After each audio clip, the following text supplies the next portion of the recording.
మరో breaking news చూస్తున్నాం. నెల్లూరులో వైసీపీ అధ్యక్షుడు వైఎస్ జగన్ పర్యటించనున్నారు.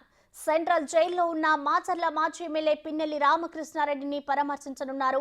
కాసేపట్లో హెలికాప్టర్ ద్వారా కనపడతాడు. జడ్పీ హైస్కూల్ గ్రౌండ్ వద్దకు చేరుకుంటారు.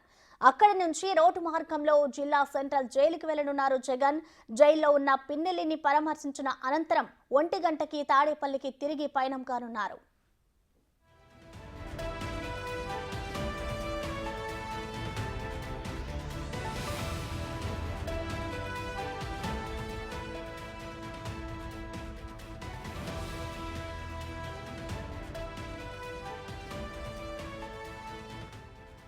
నెల్లూరులో వైసీపీ అధ్యక్షుడు వైఎస్ జగన్ పర్యటించనున్నారు. సెంట్రల్ జైల్లో ఉన్న మాచర్ల మాజీ ఎమ్మెల్యే పిన్నెల్లి రామకృష్ణారెడ్డిని పరామర్శించనున్నారు.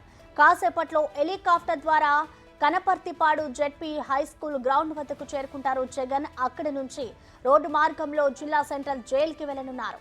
జైల్లో ఉన్న పిన్నెల్లిని పరామర్శించిన అనంతరం 1 గంటకి తాడేపల్లికి తిరిగి పయనం కానున్నారు.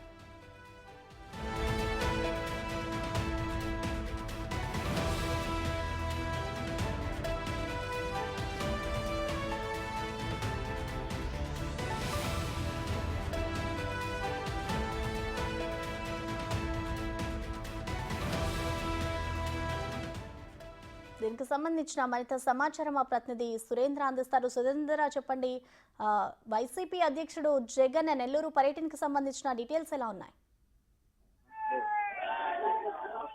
నెల్లూరులో ఉన్నటువంటి మాచర్ల మాజీ ఎమ్మెల్యే పిన్నెల్లి రామకృష్ణారెడ్డిని కలవడానికి ఈ రోజు జగన్మోహన్ రెడ్డి మరి కొద్ది క్షణాలు ఇక్కడికి రాబోతున్నారు. ఇక్కడికి రాబోతున్న క్రమంలో ఇక్కడికి భారీగా కూడా కార్యకర్తలు, ఇక్కడ ఉన్నటువంటి నాయకులందరూ కూడా భారీగా జరుపుకొని జై జగన్ అంటూ నినాదాలు ఇస్తా ఉన్నారు. అయితే ఇక్కడ ఏదైతే 11:40కి ఇక్కడ ఉన్నటువంటి కనపర్తిపాడులో ఏర్పాటు చేస్తున్నటువంటి హెలికాప్టర్ వద్దకు ఇప్పుడే చేరుకున్నట్టుగా తెలుస్తుంది. చేరుకున్న క్రమంలో అక్కడి నుంచి రోడ్డు మార్గాన ఇక్కడ నెల్లూరు సెంట్రల్ జైలు ఉన్నటువంటి చెముడుగుంటలో ఉన్నటువంటి సెంట్రల్ జైలుకి వద్దకు మరో 15 నిమిషాలు ఇక్కడికి చేరుకున్నారు. చేరుకున్న క్రమంలో ఇక్కడైతే కూడా భారీగా బందోబస్తు ఏర్పాటు చేసినట్టు ఉంది. భారీ బందోబస్తు ఏర్పాటు చేస్తున్నారు. ఇక్కడ అనేక మంది కార్యకర్తలు ఇతర ప్రాంతాల నుంచి, ఇటు బయట ప్రాంతాల నుంచి, మాచర్ల, ఇటు గుడివాడ ప్రాంతాల నుంచి కూడా చాలా మంది కార్యకర్తలు ఇక్కడికి చేరుకున్నారు. చేరుకున్న క్రమంలో ఇక్కడ పోలీసులు కూడా భారీ బందోబస్తు ఏర్పాటు చేసి ఇక్కడ పిన్నెల్లి రామకృష్ణారెడ్డిని కలిసేందుకు కూడా పూర్తిగా ఏర్పాట్లు చేస్తున్నారు. అయితే పిన్నెల్లి మాజీ ఎమ్మెల్యే పిన్నెల్లి రామకృష్ణారెడ్డి ఏదైతే పోతున్నటువంటి నంబూరు శేషగిరిరావు, అదేవిధంగా సిఐ నారాయణ స్వామిని దాడి చేసి, అదేవిధంగా పాలవపాడులో ఉన్నటువంటి వంటకుల్పల మండలం పాలవపాడు బూత్ లో ఈ యొక్క ఏదైతే ఈవీఎం పగలగొట్టారో ఈ కేసులో నెల్లూరు అరెస్ట్ అయ్యి రిమాండ్ కింద ఇక్కడ నెల్లూరు జైల్లో